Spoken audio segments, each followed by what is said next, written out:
Good morning and welcome to the First Unitarian Universalist Congregation of Ann Arbor, Michigan. I'm the Reverend Manish Mishra Marzetti, and it's my privilege to welcome you to our service today. We at UUAA are a liberal religious community that has been meeting continuously in the city of Ann Arbor since 1865, and now, courtesy of the internet, beyond Ann Arbor and the state of Michigan as well. We're glad to have you with us this morning for what is one of our two congregational meeting Sundays. What that means is this Sunday we have an abbreviated worship service, and following that abbreviated worship service, we will have a congregational meeting immediately after. All are welcome to stay for the congregational meeting, though if there are any items of business, only members will be able to vote at that congregational meeting. Nonetheless, it's a great way to get to know our community more deeply, the types of issues that we're discussing and the types of decisions that we're making. So we encourage any and all who are interested to please stay for that. If you're newer to our community, you've indeed chosen a special Sunday to join us. Welcome to our community. We hope that you'll return again and take the opportunity to continue knowing us, getting to know us better over the course of some time. In the week ahead, we encourage you to reach out to any member of our staff. Reverend Mandy Beal is our acting coordinator of the membership journey and would be delighted to hear from you, as would any other member of our staff team, up to and including myself. We have a newcomer survey which will help us stay in touch with you. If you could take a moment to go to that and give us your contact details, we'll be able to stay in better contact with you. That's at uuaa.org/newcomer survey. This Sunday, as we prepare for our congregational meeting, we'll be reflecting together on the topic of community and the difference that community can make through the commitments we bring alive through our love and labor, through the concept of sanctuary. We'll have more to say about that theme and that topic in just a bit. For now, I invite you to find a place of deeper stillness and grounding in your hearts as we enter into a time of worship.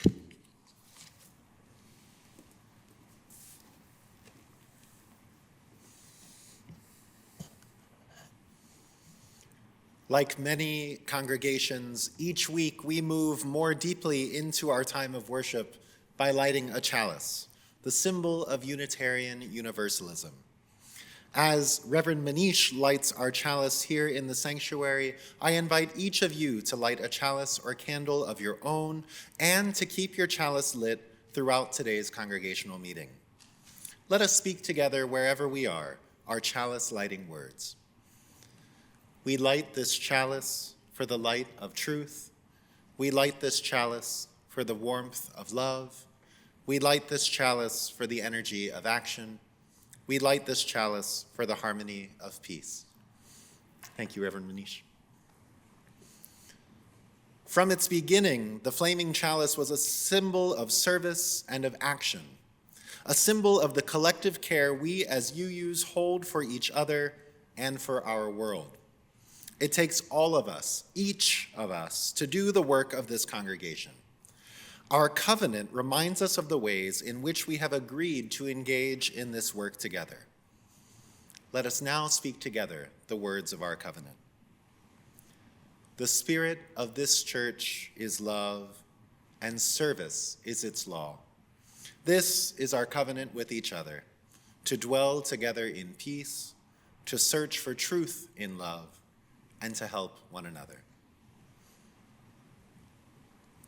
Now, I don't know how often you find the opportunity to spend time in our beautiful sanctuary outside of a Sunday morning, but as someone who finds himself here regularly by himself through the week, I can tell you that it is a place of peace and calm, and that when experienced without the hubbub and energy of a Sunday morning, it's undeniable that a sanctuary is more than a building. It is the people, more than anything, who make it what it is. By offering sanctuary to all who seek it, we create a sanctuary for ourselves. Our story for all ages is Group Hug, written by Jean Reedy and illustrated by Joey Chow. There once was a slug needing someone to hug. Shrug. Along came a beetle, a lonely old bug. You need a hug? I have one, said Slug, to keep your heart snug. Hug. Nearby was Mouse with a case of the grumps. She'd hit a few bumps and was down in the dumps. Chin up, said Bug. There's no need to stew. We'll help you pull through. Your hug's overdue. Group hug. Then up shuffled Skunk, lost control of his smell, and Squirrel as well had been sprayed. You could tell. Their fragrance, so foul, proved hard to undo. Never mind the PU, said Mouse. Room for two. Group hug. Now, Beaver was busy, too busy for friends. When building his dam, his job never ends. Take 5, a quick break, said Squirrel and Skunk. Come join our crew. Let the hugging ensue. Group hug.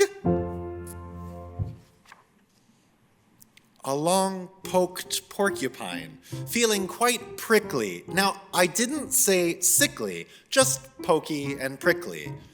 She needed a hug, 'cause hugs had been lacking. Said Beaver, Dear Porcupine, send those quills packing.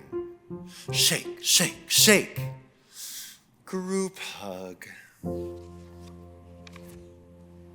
A groundhog, forgotten. A goose, out of luck. A fox, nicknamed Sneaky. A moose, feeling stuck. The group hug stretched wide, and the group hug stretched tall, making plenty of room for those antlers and all. Then, a long lumbered bear, needing someone to care, not to snack on, I swear. But they shouted, Beware! And off scampered Squirrel and Skunk and the smell. Off scooted Fox and Groundhog as well. Off scurried Porcupine, no longer prickly. Goose and Moose, they skedaddled quite quickly. Off skittered Mouse, who was no longer blue. And Beaver and Bug, Bear scared them off too. Till the only one left were that brave Slug and Bear. And Slug said, Hey there. I've got hugs to spare. See, that slug knew a secret, as sure as she'd shrugged, that a hugger finds happiness alongside the hug. Heart tug, group hug. The end.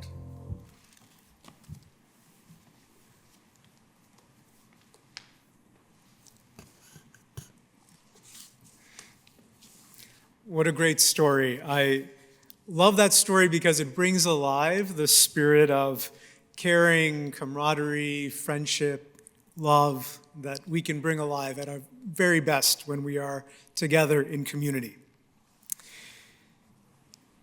Later today, in our congregational meeting, we'll be hearing from our Vision 2050 team leaders about thinking that has been emerging about how Vision 2050 might help meet the needs of the time we are in by living even more deeply into what has already been one of our congregation's core justice commitments, the commitment to being a sanctuary congregation. In support of that, I want to share a little bit about the idea of sanctuary within Unitarian Universalism and our congregation more specifically, with gratitude to a congregant, Sandy Simon, who supported me with some helpful research. From our congregation's inception in the 19th century, we were intentionally and purposefully so an intellectual sanctuary. Hundreds of students per year took religion classes in our community, being exposed to liberal religious thought that they might not have been exposed to anywhere else. In fact, this commitment to being an intellectual sanctuary, a place where ideas could be explored openly and freely, led to our being the very first public library in Ann Arbor. Did you know that? The first public library in Ann Arbor was our congregation's library. And of course, the books in that library reflected our commitment to providing access to modern and even provocative thought. We have also, over the generations, been a physical sanctuary, provided physical space to groups and activities that could not find meeting space anywhere else. In the early 20th century, this led to our being a host for the Socialist Club of Ann Arbor. In the 1930s, union organizers that couldn't find meeting space elsewhere met in our congregation's building and did all that good work of organizing labor and making working conditions better for working families. In that same time period, an organization called the Dunbar Society, which was an organization of local Black folk that were providing social services to Ann Arbor's Black population, they were unable to meet at any other public venue, such as the YMCA or YWCA, and so they met in our congregation's building, organizing that work in support of Ann Arbor's Black community.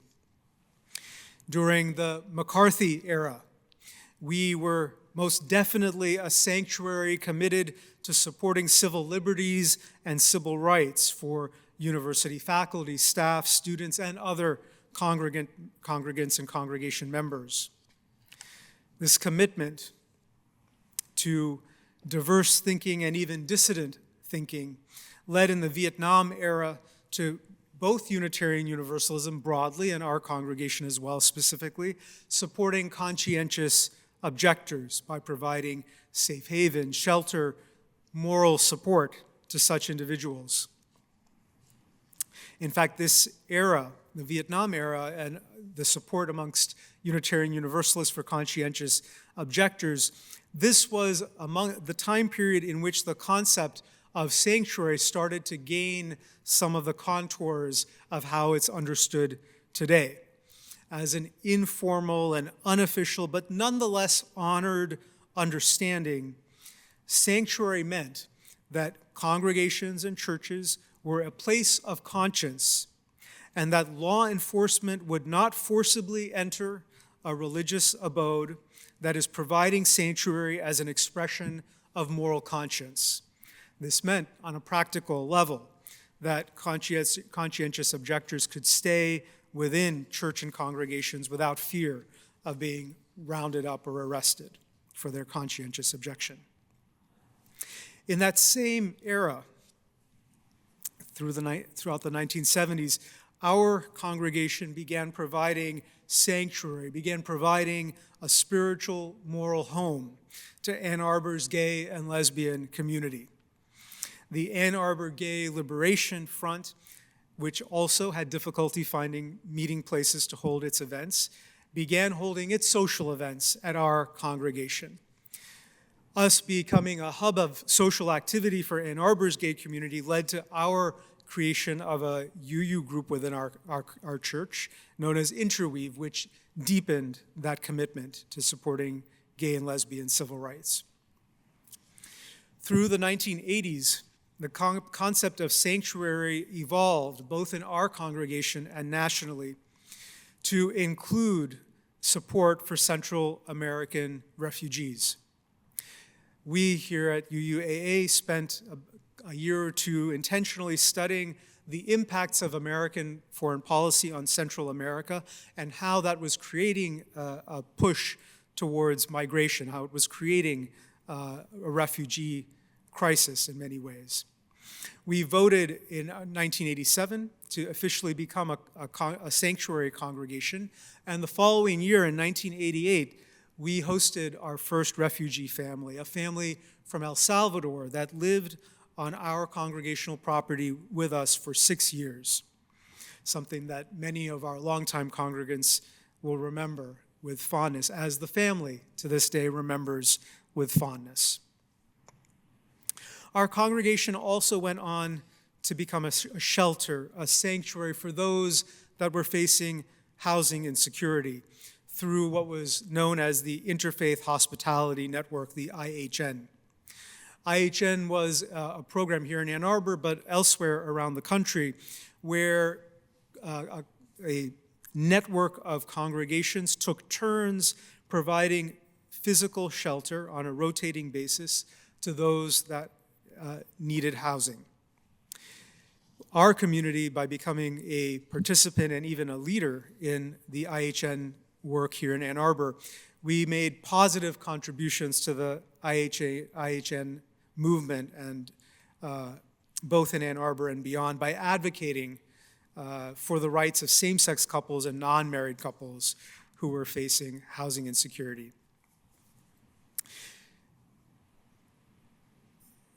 More recently, in 2017, our congregation took a second vote, reaffirming our commitment to being a sanctuary congregation, clarifying that we would provide sanctuary not just to refugees or those seeking asylum, but as well to those that were at risk of unjust deportation, those that may not have had documentation but deserved an opportunity to see if they could legalize their place in American society.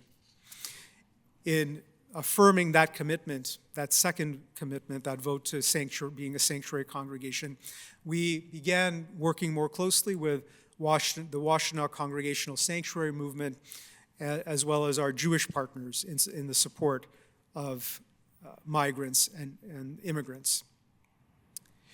During my time in our UUAA community, we have brought alive this more recent commitment by providing physical shelter, financial support, volunteer support to multiple asylum seekers and those who were seeking to adjust their legal status here in the United States.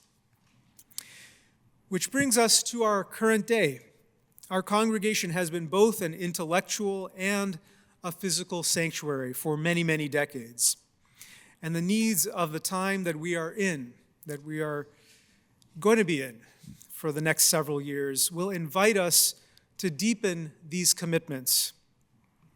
We already know that as conservatives have threatened and scapegoated trans individuals and families, our UUAA community members have already been supporting efforts to relocate and resettle trans individuals and trans families in need.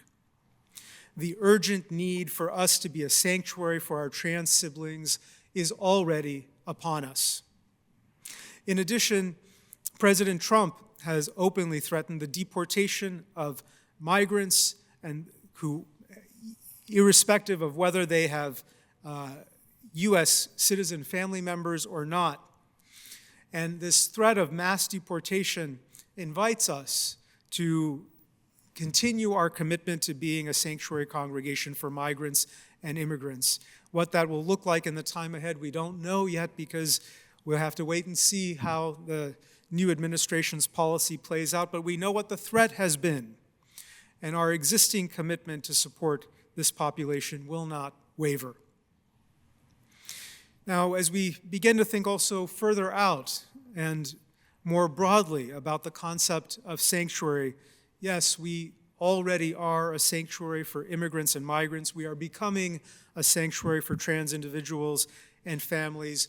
We know that parts of our nation have been weathering the impacts of climate devastation in such harsh and brutal ways. As we record today's service, fires are still raging in Southern California.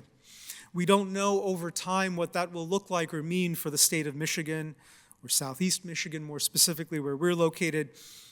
But if the day were to come where there were climate-related impacts, flood or storm damages that badly impacted our region, I have no doubt that we would provide physical sanctuary to those of our congregants, our neighbors who might be in need and were dealing with climate-related disaster. We also know 4 years after January 6th, that we cannot take for granted the fact that our political and civic processes will always be peaceable. January 6th showed us that the potential for violence is there. While I don't wish this for us as a nation or a society, I pray fervently that violence and strife like that will never return to us, but it may.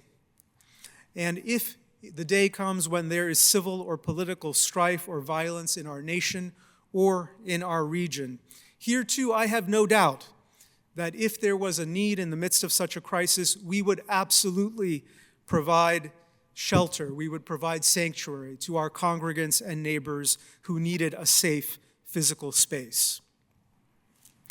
The beautiful thing is, all 4 of these aspects of sanctuary, providing sanctuary for our trans siblings, being a sanctuary for migrants and immigrants, being a sanctuary in the event of climate devastation, providing sanctuary in the event of political or civic strife, all 4 of these concepts of sanctuary, broader, deeper concepts of sanctuary, intersect with our congregation's existing priority areas, our community's existing core justice commitments. Given that, I want to invite us to consider what it might mean for us as UUAA to have and hold a deeper and expanded commitment to sanctuary than has been previously expressed by our congregation in its existing resolutions. What might it look like for us to hold sanctuary as a fundamental commitment of this congregation to being a place of safety and refuge for all who may need it in the face of political violence, in the face of climate disaster, in the face of oppression and injustice? How might we express such a commitment? How might we live into it in the years to come? I invite you to hold on to that question, to that possibility, as we move later into our congregational meeting, where this topic will be among the topics that are explored.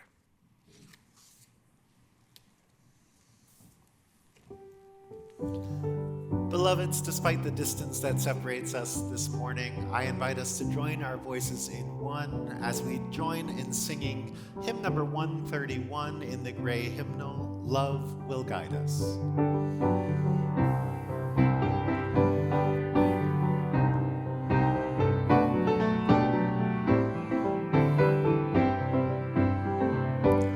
Love will guide us, peace has dried us, hope inside us will lead the way on the road from greed to giving. Love will guide us through the night. If you cannot sing like angels, if you cannot speak before thousands, you can give from deep within you. You can change the world with your love. Love will guide us, peace has dried us, hope inside us will lead the way on the road from greed to giving. Love will guide us through the hot night.